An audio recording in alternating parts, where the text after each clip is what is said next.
पत्नी ने देवर को पाने के लिए 3,50,000 रुपए में सौदा तय करके कराई पति की हत्या। एसएसपी ने किया खुलासा।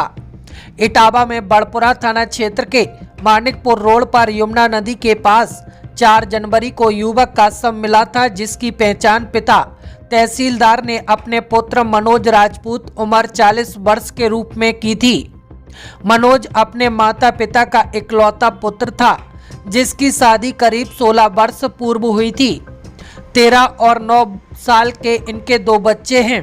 घटना के बाद मृतक के पिता तहसीलदार पुत्र रामपूते निवासी खेड़ापति थाना इकदिल ने बड़पुरा थाना के हत्या की आशंका जताते हुए राहुल एवं रोहित के खिलाफ तहरीर दी थी।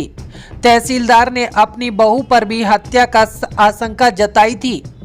पुलिस ने हत्या के आरोप में राहुल और रोहित पुत्र राम भरोसे निवासी ग्राम बूसा थाना इकदिल और मृतक की पत्नी सहित गिरफ्तार किया है, जिनके कब्जे से एक पल्सर मोटरसाइकिल घटना में प्रयोग ईंट बरामद की गई है।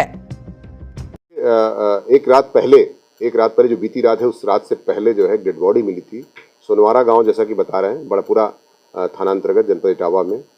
एक व्यक्ति लगभग 40 वर्ष की उसकी उम्र थी, उसकी डेड बॉडी मिली थी और प्रथम दृष्टया ऐसा लगता था कि एक्सीडेंट हुआ है और रोड के किनारे चूंकि बॉडी भी पड़ी हुई थी, लेकिन इसमें चूंकि कुछ संदेह पैदा हुआ पुलिस को और तमाम और सूचनाएं मिली, तो इस पर एसपी सिटी, सीओ जसवंत नगर, इंस्पेक्टर बड़पुरा और ध्यानेंद्र जो वहाँ के चौकी के प्रभारी हैं, इन लोगों द्वारा काफ़ी उसमें मशक्क़त की गई। तो उसमें काफ़ी पूछताछ की गई, कुछ लोगों को टर्नअप करके पूछताछ किया गया।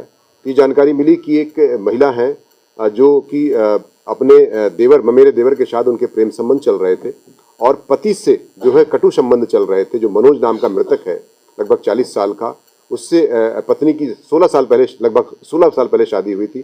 13 साल का और 9 साल के 2 बच्चे इनके हैं और पति से शराब पी करके या किसी प्रकार से जो नाइतफाकियाँ होती हैं, मारपीट होती है, उससे आजिज़ आकर के इन्होंने, जैसा कि बताया कि मेरी प्रेम संबंध मेरे देवर से हो गया था।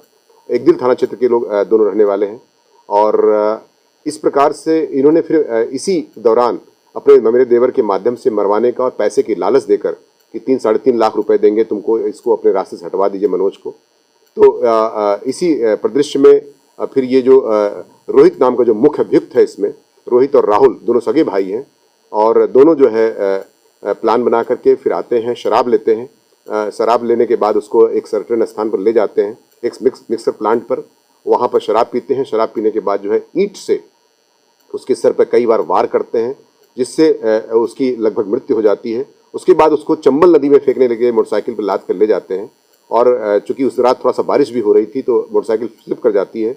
स्लिप कर जाने के बाद बॉडी जो है जहाँ पर जो गाँव बताया मैंने, वो वहाँ पर वो फिसल के गिर जाती है। तो ये लोग घबरा करके भी भाग जाते हैं और जब तमाम और तफ्तीश की जाती है, पोस्टमार्टम रिपोर्ट देखी जाती है, घर वालों की कंप्लेन आती है कि अचानक कैसे मृत्यु हुई, चूँकि ये लोग कह कर ले गए थे कि हम नुमाइश ले जा रहे हैं इनको।